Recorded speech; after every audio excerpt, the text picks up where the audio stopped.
Okay. So we're learning we should have basic English. Should be our first line. So we start the new parak. In sudden duggan and a bibrin biyamtiv. You can't take fish from a tank on the yamtiv. You see this? It's on Kaf Gimel on the page 23b. And what they would do is, here's the issue.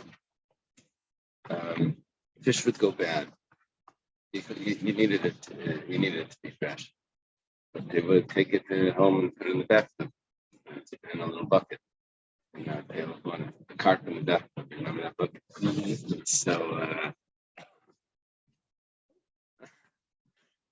So if there's a large tank, then as we're going to see, you need to catch it again.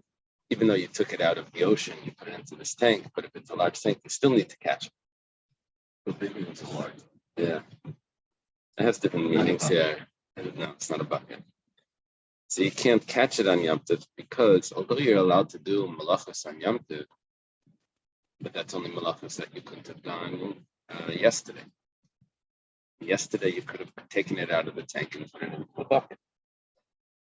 So you can't do that today.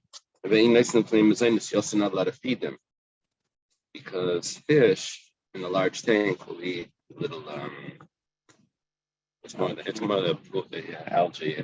Here it's more like a pool, like an enclosed lake or some sort. A pond, that's what it would be.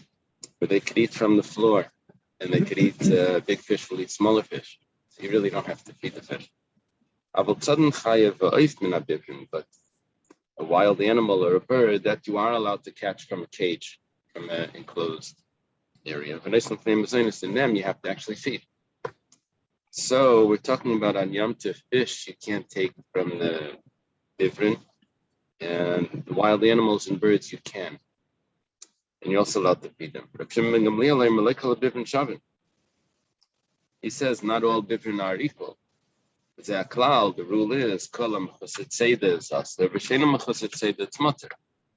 depends. Do you still need to catch the animal? I know you got it into this, which is good. That's step one. Hey, good morning. Good morning. Very nice. But what happens now? You have to catch it again. There's the English one up there. Next to the answer. I don't know what it is. On the left. Yeah, that one right there. No, the one next to it. Yeah, the page number here.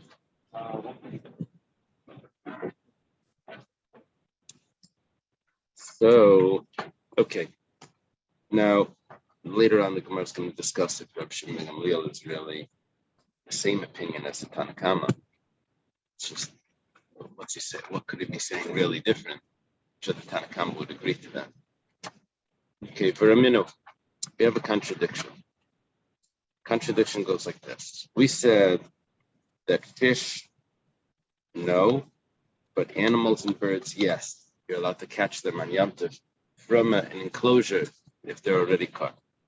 It says, Bivrin shel chaya v'shel oifis ain't sudden mem Yom Tov. Exactly the opposite. It says that you're not allowed to take it on Yom Tov, which means that it's considered Seder. Here's the rule, that once something is tzad, it's captured, then it's not captured again. Once it's at the level of being captured, then that's captured. So it's already in the all right. So here we're saying that if it's, even though it's in a beaver, you're not allowed to capture it on Yom Tov. Why? Because that's not considered captured yet. Very nice and you can't feed them. 1 second. We said before that you can, that it was captured. So I guess the feeding would have to do if it's considered captured. It's dependent one on the other.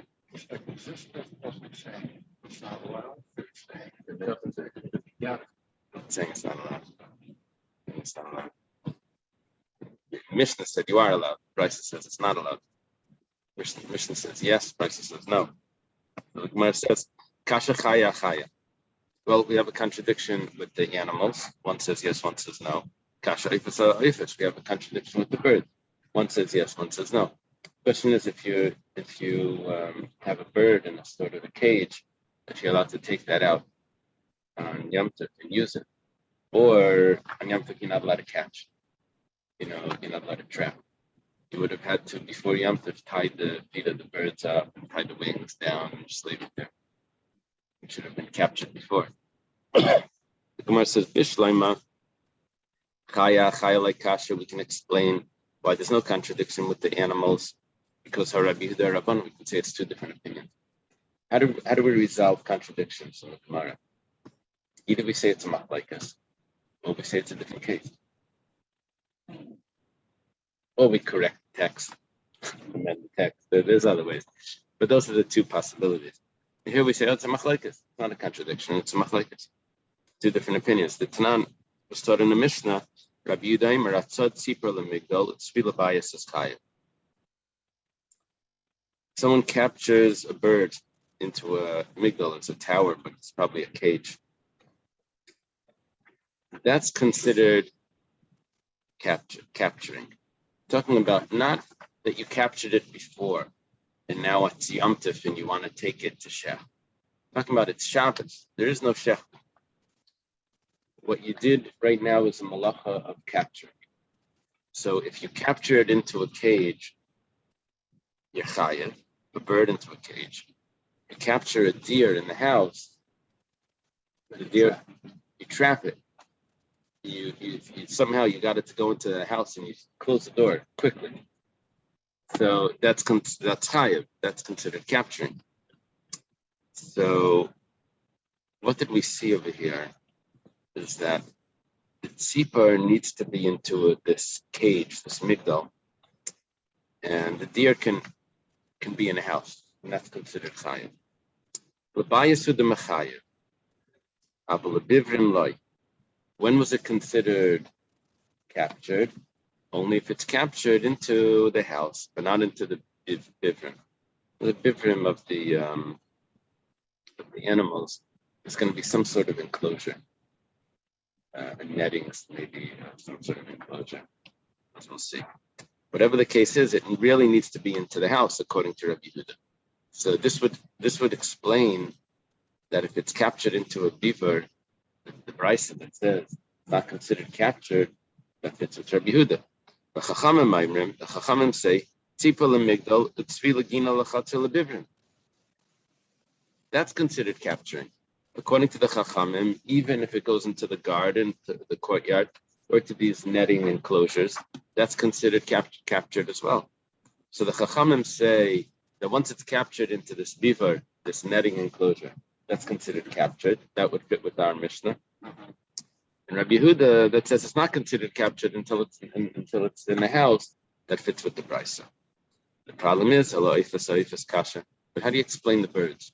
Also, the same contradiction with the birds. I don't have any opinion over here about birds that I can reconcile the brisa in the Mishnah.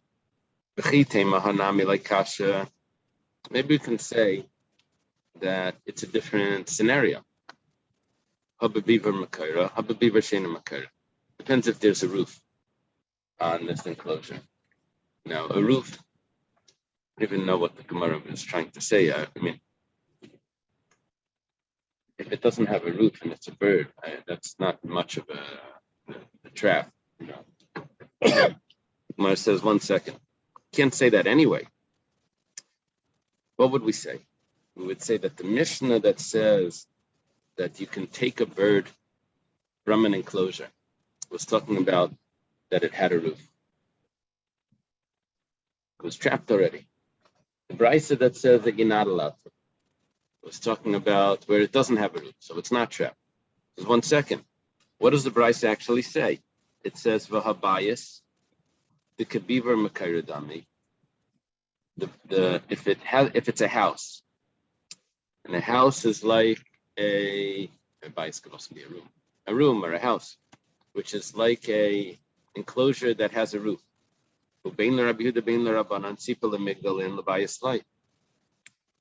Everyone said before that trapping meant that you trapped it into the tower, into this sort of cage.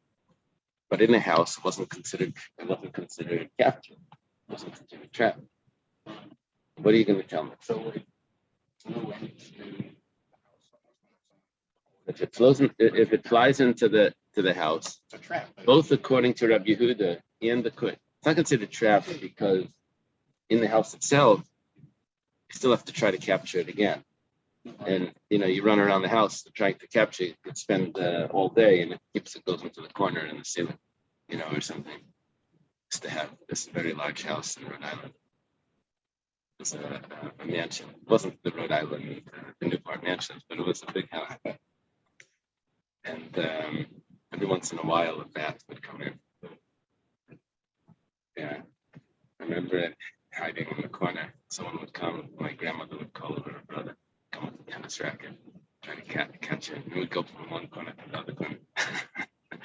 You couldn't really catch it. It would somehow fly out the door, but it's a big job.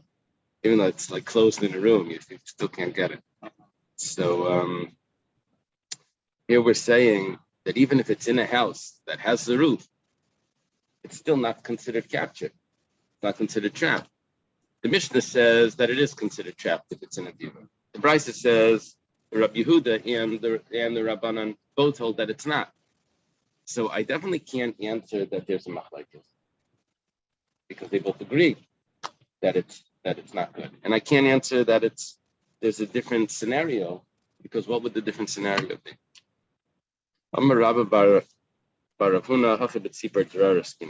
Okay, so what we're going to say is we're dealing with a different type of bird. This tzipor drar is a free bird. Drar is free, right? Freedom. Is that what they call it? In the pasuk, "Ukrasem la'aretz drar," right? It's called freedom. What does it say on the Liberty Bell? Something like it said something about the freedom, called freedom throughout the land. It's the Yovel, the pasuk by Yovel, the freedom. It was a gift from the Jewish community, right? Liberty Bell. I think so. It was a gift from the Jewish community of Philadelphia, and they put on it. It says the pasuk called liberty throughout the land. Yeah. Okay. So we're dealing with this free bird. It doesn't accept. Morris is like doesn't accept any authority. So what happens with the free bird? It jumps around from house to field, and even in the house you can't really catch it. So that's why we're gonna say that even if it's captured in the house, it's not considered captured. That would be the Beitza. That's Rabbi Yehuda. That's in the Chachamim. It needs to be captured into a small cage. Because it's kind of it goes around the house like it would in a field. Yeah, and it would evade the owner. So, but the Mishnah is talking about a domesticated bird that you can walk right up to it, and you put your hands in and take it. Okay.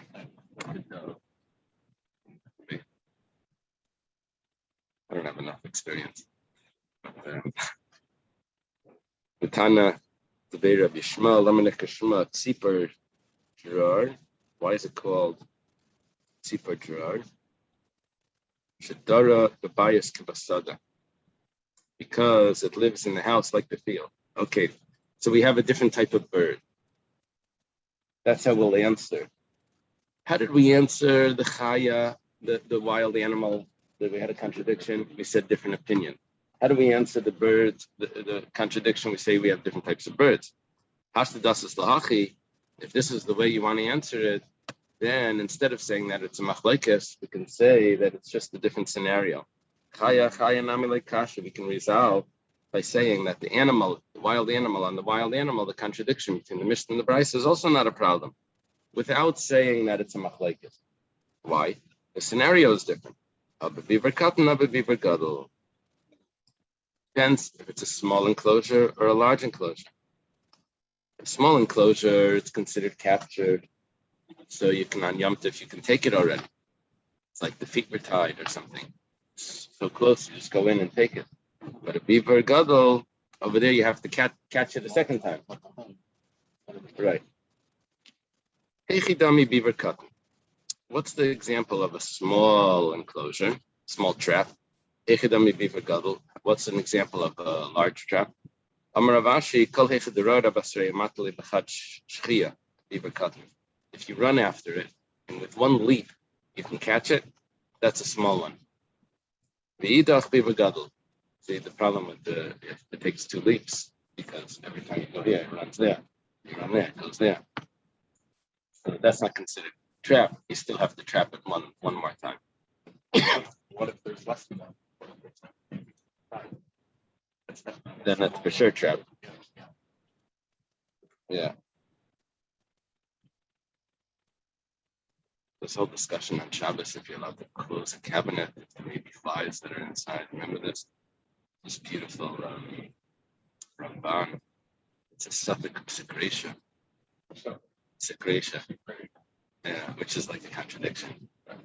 Because secretia means that it's definitely going to happen.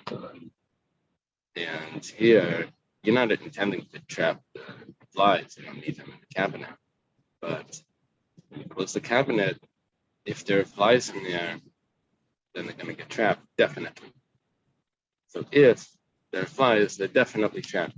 It's the suffix secretion. The question is, there's such a concept of a suffix secretion. Secretion means that it's definite. So if they're there, then it's definite, but you don't know if they're there.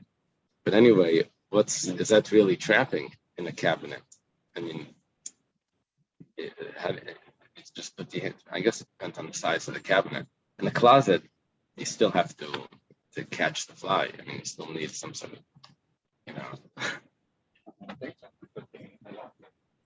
Yeah, I think there's a problem if there's flies in there. The question is if you're not sure there are flies in there. You have to check to make sure that there are no flies. Yeah, they would bring a riot from a country. So, inami kol hechadika ukzi beaver gadol. If there are corners that it can evade the person, so then that's considered a beaver gadol, because it can jump to this corner, to that corner, it can keep avoiding. V'idach beaver cotton. But if there's no corners, so then it's a real trap, and it's considered trap. Inami, or else. Kol hecha denafli tula de kasli adadi beaver cotton v'idach beaver gadol. This is a very interesting definition. Anything where the shade, where the shade of one wall, the shadow of one wall will go onto the other wall, then that's considered a small trap. But if the shadow goes to the floor and then the other wall is still has the sun shining on it, so then that's considered a large trap. Tosfos asks, it depends on the size of the wall, not the size, not the area. It depends how tall the walls are. It could be very large, but it doesn't matter. The walls, you can run across the field, but if it's, so Tosfos says that we discussed it. Yeah, the first page we had a discussion about this, but Tosfos says that the beaver had a set height.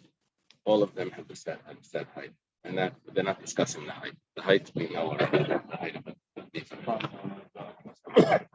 Doesn't say. Tosfos is just compelled to give this answer because of that question. That we have to say that these traps have the same. They all have the one standard height. once we've established this conclusion in the Gemara that it depends the size of the trap, now comes along Reb Shimon ben Gamliel. He says, well, all traps, Reb Shimon ben Gamliel, not all traps are equal. Okay. We didn't know that when we read the Mishnah, Right. but now that we've introduced contradictions and resolved them by saying that not all traps are the same, Reb Shimon ben Gamliel isn't really saying anything. There are exceptions also.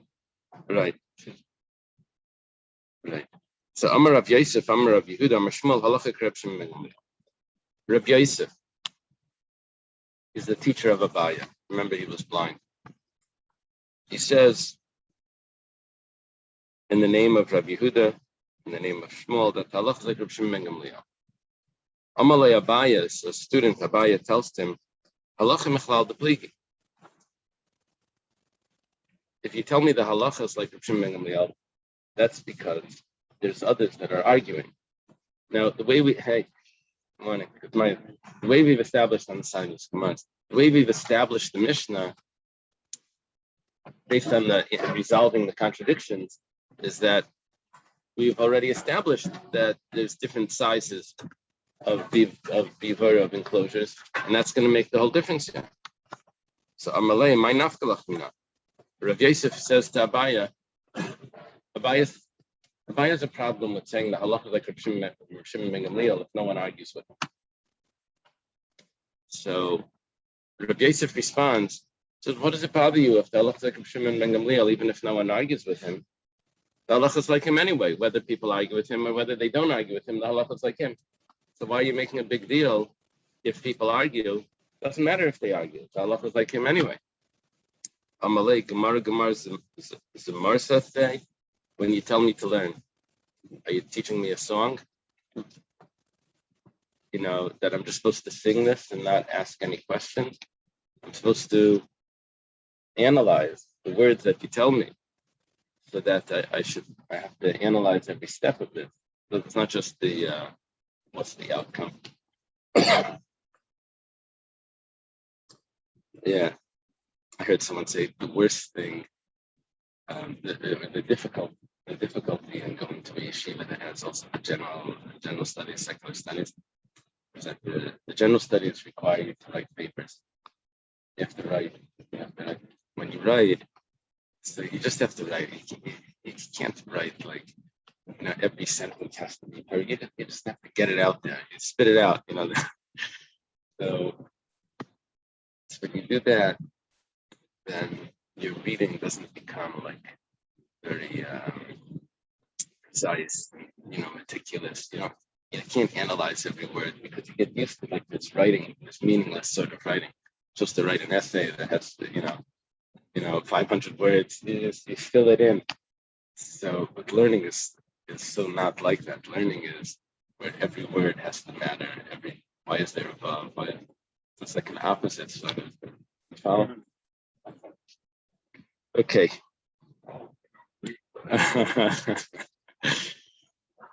Okay. Zaklal.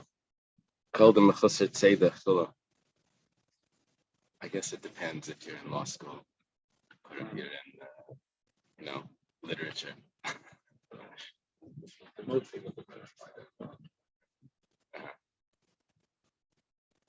Yeah, well, that's true.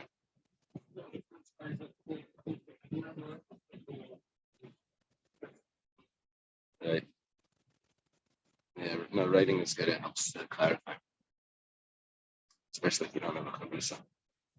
Zaklal called the Mechusar Tzedek Chula. The big Rabbanim would write.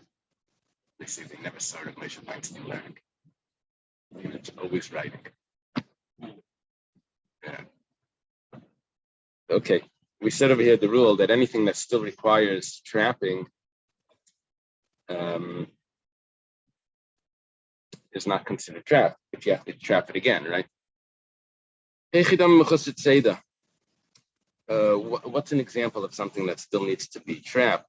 Amar Rav Yosef, Amar Rav Yehuda, Amar Shmuel, Kol Shaimer, Havim Mitzudav in Tzedenu. So if the person that's trying to catch it says, bring a trap, we have to catch. No, it's already in an enclosure. but he says, bring the trap. So in other words, there's another step that still needs to trap it again. Then it's not considered captured. Amalei Abaya, when it comes to geese and chickens, it says also bring a trap. People would say, bring the trap to catch it. Vitanyan, we have a Beitza that says, even though they say bring a trap, but if they trap it on Shabbos, they're exempt because it's considered trapped already. We said you can only trap it, there's only trapping once. Once it's trapped, it's trapped. But do you consider it trapped the fact that, well, it's on an island? Okay, so it can't get off. Okay, well, it's in the backyard. Okay, so it can't get out. But do you have to still get a trap to get the last step to get it into your hand? So it's not trapped until you have it that you don't need another trap. So we say when it comes to the geese and chickens and the yoinei hardisias, these are Herod's birds, right? Or they come from either from Herod, hardisias, or they come from Rhodes, the island, Rhodes.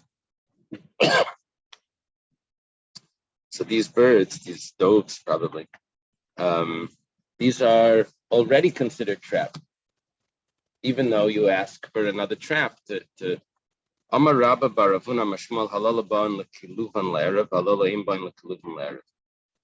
Depends. If they come home in the evening, then they're considered trapped. Because in the evening you can just take it. They come to their nest. So and they don't run away from there. So those don't require trapping because they're already trapped. They that's where they live. The Gemara says 1 second. What about the doves from a birdhouse or the doves from the attic? They also come in the evening.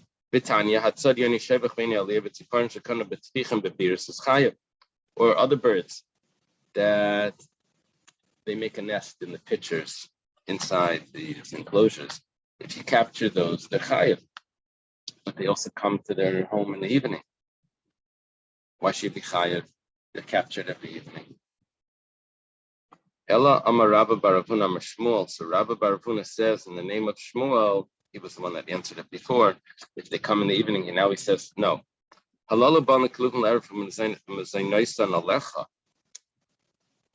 If you have to feed it, if you're the one that feeds it, and it comes to its home in the evening, then it doesn't run away from you. These come to their home in the evening, they come to their nest, but you don't feed it, they find their own food. Then when you come close, they jump away.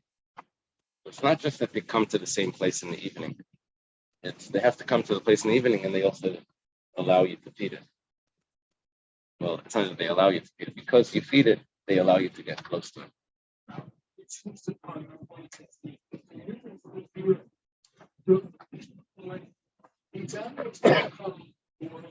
Passively get trapped. All right? And we said you're hiding. What are you hiding? So we're either dealing with Yom Tov or Shabbos, which the halacha would be different. On Shabbos, trapping is a Tiyat Misa, if you're warned, the person's warned. And on Yom Tov, it's Malchus. You're not allowed to do malach on Yom Tov. Now, besides for Reichel Nefesh, for cooking, but anything that could have been done before, just trapping, which could have been done yesterday, you're not allowed to do on Yom Tov. Here we're talking about was trapped before, but it still requires another trapping. You'll have to catch it again. Now you're allowed to go get this animal on Yom Tov and chef it. Yom Tov you're allowed to chef because you can't chef yesterday. The meat would spoil. So when we say, let's go get another trap. That means that it wasn't trapped from yesterday. You're trapping it today, and that would be chayav. On Shabbos or Yom Tov, either one. Yeah. You'd only want to do this on Yom Tov because you're allowed to chef. You're doing it on Shabbos, so what's your point? But maybe on Shabbos you would want to do it because you're chef at the next day. Let's say no, get out. Oh, to release? I don't think so. I don't think so. So that's what, Yeah. There's certain malachas that like erasing or untying. Those are deconstructing. Those are because you would want to do it again correctly. You erase to write better. You untie to make it tighter or you break it down to rebuild. But why would you ever untrap an animal? Right? Because you don't want it. But that would be not. It would be no like. Yeah. Right. Rav Mari Amar Hani Avidi L'Rabuya V'Hani Le'Avidi L'Rabuya. Rav Mari says these run away. Different types of birds. They run away from the owner. Hani V'Hani Le'Avidi. Okay. Kulanami Avidi L'Rabuya. What are you talking about? All of them run away. So it says L'Kiluvan Ka'amri V'Avidi L'Rabuya. Talking about when they're in their nest. Do they jump out of the nest when the owner comes close? So we're saying that the Yoine Shevach and the Yoine Aliyah, those, even though they come to their nest, but when the owner comes close, they still run away. Okay. So that would be Chayav to trap them. We have a new Mishnah. Mitzvah Chayav V'Oif B'Dagim Sha'asan Me'erev Yamtiv L'Yitl Mem Yamtiv Elam Ken Yedei Shenitzud Me'erev Yamtiv. Let's say you set up traps. And you set it up before Yamtiv. You show up on Yom Tov and you say, what do you know? That we caught a deer, a bird, or something, a fish. So are you allowed to take it? So it says no. You have to have known that it was trapped from before Yom Tov. Can't be trapped on Yom Tov. Now, Umaysi ben Nachri Yachad, there was a story of a non-Jew, Shehivi Dagam l'Rabbi Gamliel. He brought fish to Rabbi Gamliel. Rabbi Gamliel says you're allowed to eat them. But I don't want to accept it. Really, it's much. Gemara now on this, except from him. The Gemara says, "My solicitor, do you bring stories that contradict your point?" The point of the Mishnah was that if it wasn't trapped before Yom Tov, if you're not 100% sure that it was trapped before Yom Tov, then you're not allowed to use it.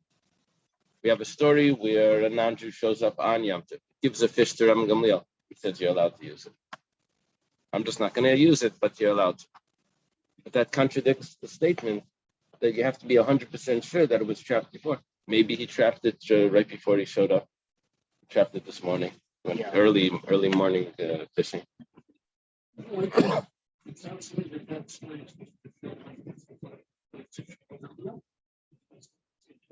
Right. So it should be usher, but Ram Gamliel says it's mutter. no, for you. No. He says mutarim hay means that it's permissible. So I'm not going to take it, but it's permissible. Follow?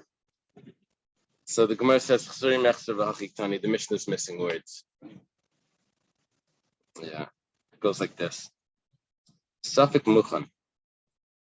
If it's a doubt, if it's been prepared before Yom Tov, that means if it was captured before Yom Tov. You don't know. As you show up later and it's there, you don't know. Was it before candlelighting? Right, the Gentile brought it. And that adds to the question of maybe he caught it on Yom Tov. Right. So there wouldn't be right. He could have caught it on Yom Tov. Rabbi Gamliel says you're allowed to use it. He says, I'm going to be strict. But really, you're allowed to. Now that contradicts what it said before, that if it was captured on Yom Tov, then it's forbidden. So we add over here, Safek Muchan Aser. Really, the Tanna Kama says that it is forbidden. Ram Gamliel Mater. Ram Gamliel says it's not. So what we did now is we threw in another opinion into the Mishnah, where it says Ram Gamliel argues with the Tanna Kama of the Mishnah, with the first opinion. Tanna Kama says that it has to be 100% caught before Yom Tov, otherwise you're not allowed to use it. Ram Gamliel says that's not so. If it's a doubt, if it could have been before Yom Tov, it is permissible. We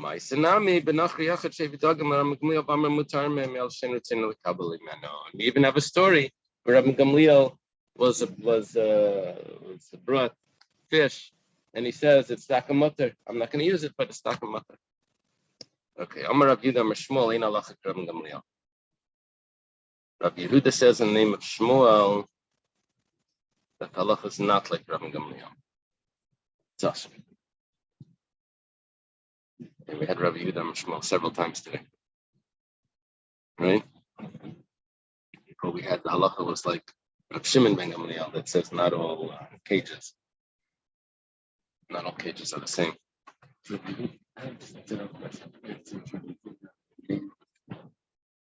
Why don't you just say Shmuel?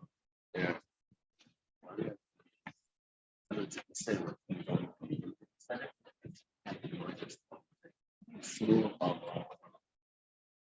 Yeah. Yeah. Apparently, right. I kind of just think that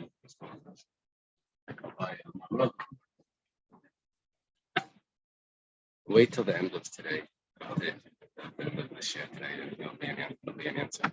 It's an appropriate time to ask that question.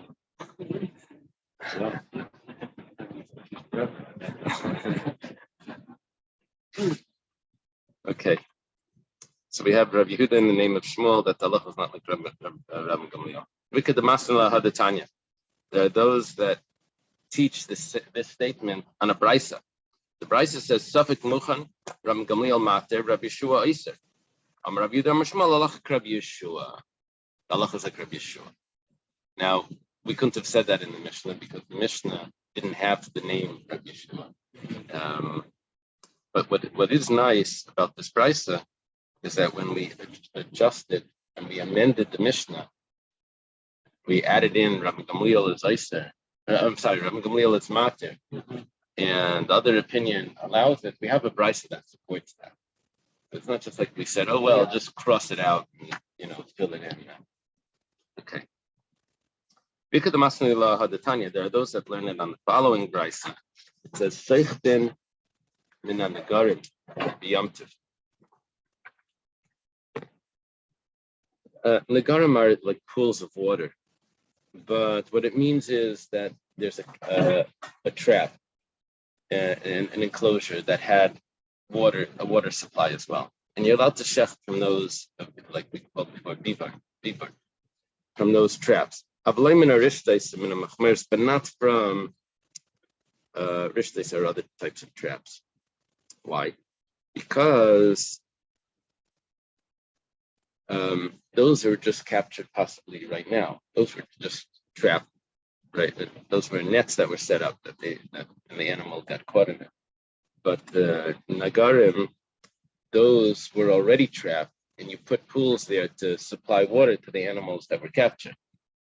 Reb Shimon ben Elazar Aimer ba matzin mekukolam mi'erev Yom Tov yidua shemi'erev Yom Tov nitzidu. What happens is like this: when an animal gets caught, so it yanks these ropes and these nets, and messes up the whole thing. So if on Erev Yom Tov you go to one side of it, and you see that it's uneven, the trap. It must be on the other side. There's an animal there that's pulling it, and it's so if you come on Erev Yom Tov and you see that it's mekokol, it's uneven, these ropes, it must be that there's an animal that's captured on the other side trying to get out. So that's considered captured in mutarim. But if you come on Yom Tov and you see that the netting is uneven, Yadua should be to each other. That must be that it got captured. Now, Basur, Umar says 1 second. What you just said is a contradiction. Well, not the words themselves is a contradiction, but it's called the Yukim Seishim. The implication is a contradiction. First statement was, if you come on Erev Yom Tov and you see that something was captured, then you're allowed to shech them. If you come on Yom Tov, and you see something's captured, you're not allowed to shech them. There's no contradiction there. But the implication is a contradiction. The implication goes like this. If you come on Erev Yom Tov and you see that there's something captured, you're allowed to shecht it. That implies that if you're not sure, if it's a suffix, if there's something captured there, then you're not allowed to shecht. So a suffix would be asur, based on the first part. Then, second part of this Mishnah or Brisa is if you come on Yom Tov and you see that something is captured, then you're not allowed to shecht.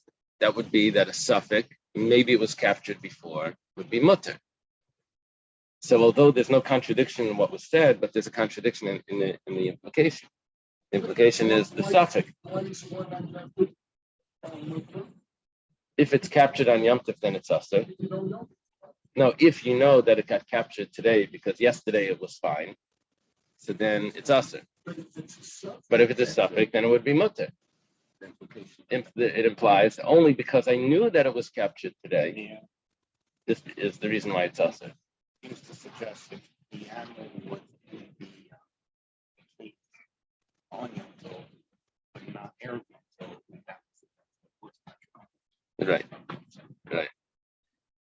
So let's take a look. It says Hagufa Kasha. This is self-contradictory. Amrit bo matzan mikol kolam me'erev Yom Tov.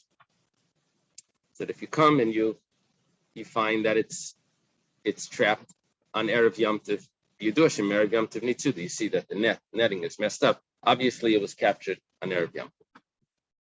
And Taima, what's the reason why it's mutter? The bo matzan mikol kolam, because you found that it was already uneven. Asveika. But if it was a doubt, then it would be asurim. Ema seifa. Let's go to the end of the brisa.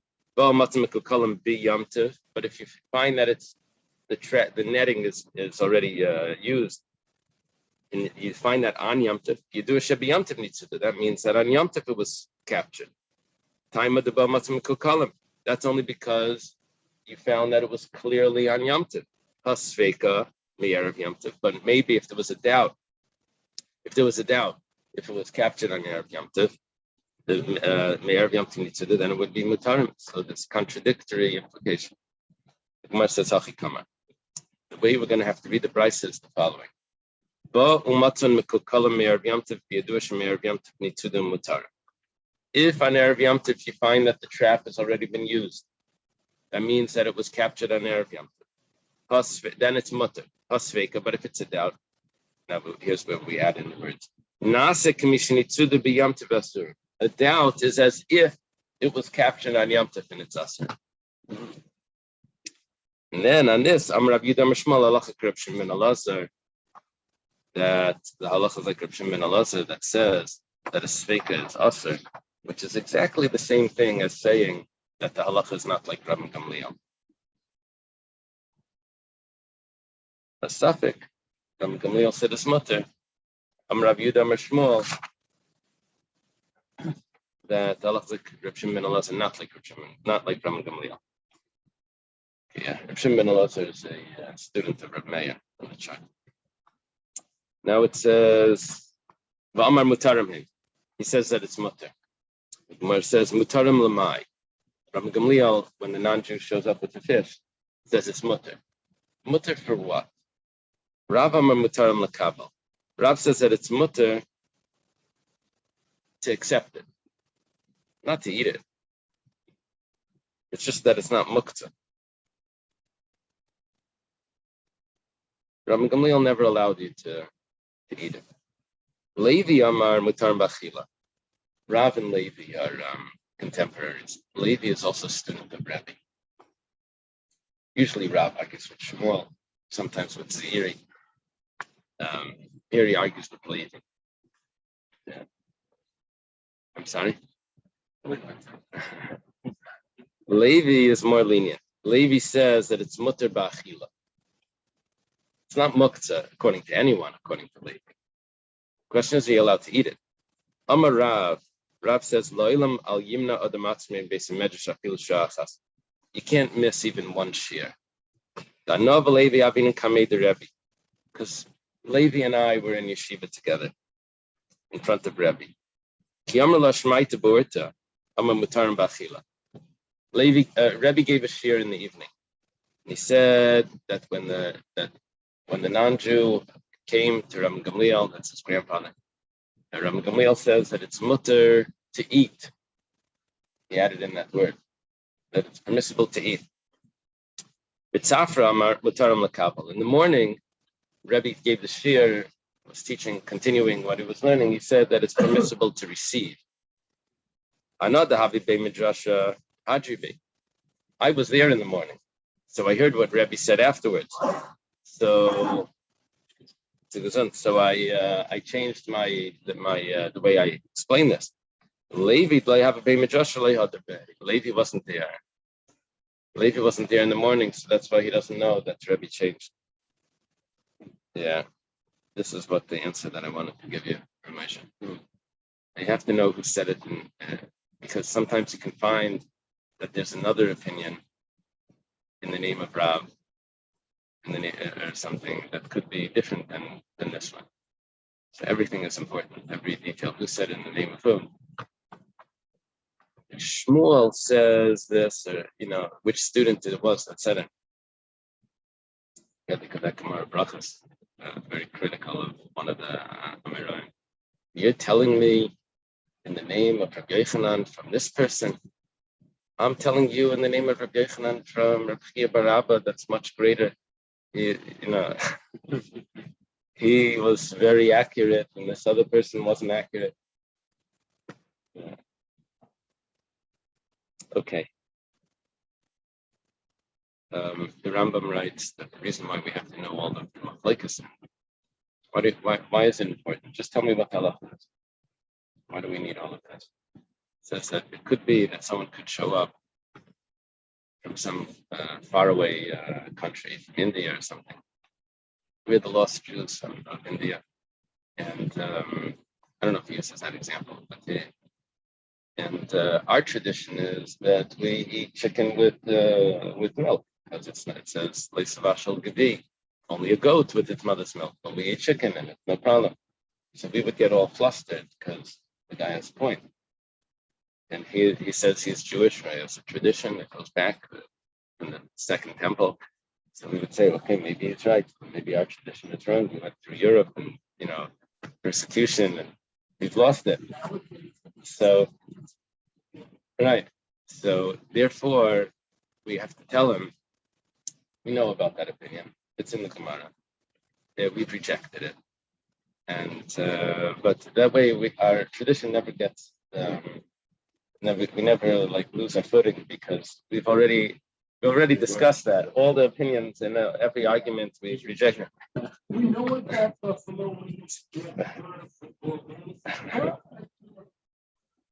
Okay. Yeah, but there's other reasons why we have to learn the machlokes. Let's go further. Meisvei. If an Andrew brings a gift, afilu dagim hamafulamim.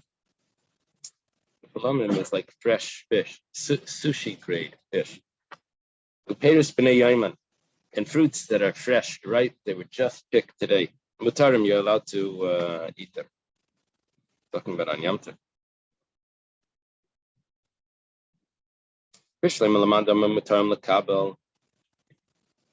Oh, it doesn't say mutarim that you're allowed to eat them.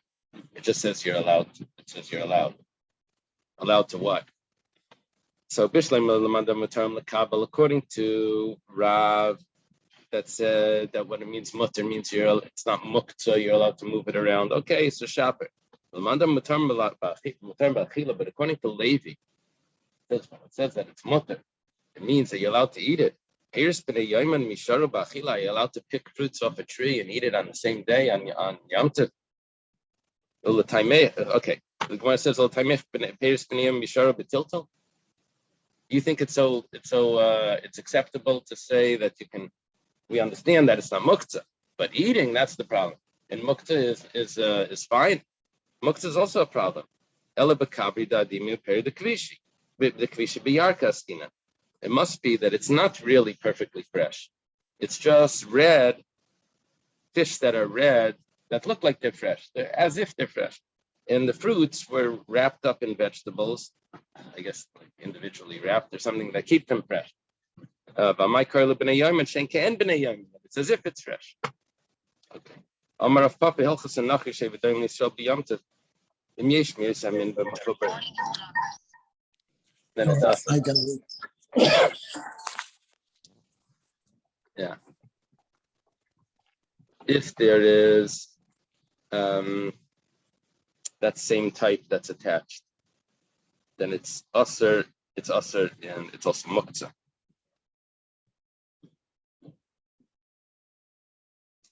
Ule'erev nami asur mechdei sheyasur. Not only is it muktzah now, but you can't have enjoyment from it until after Yom Tov, the amount of time it would have taken to cut that off the tree and to get it. It's very long Taisus over here.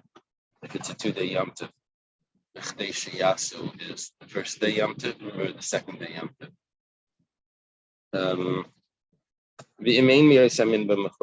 But if that was not be something that's attached to the ground, so in other words, it wasn't cut today, and Teichatchom, and it came from within the tchum, then it's mutter, then you can use it because it was already taken off yesterday and it was already in the tchum. But chutz l'tchum, if it came from out of the tchum, then it's asur.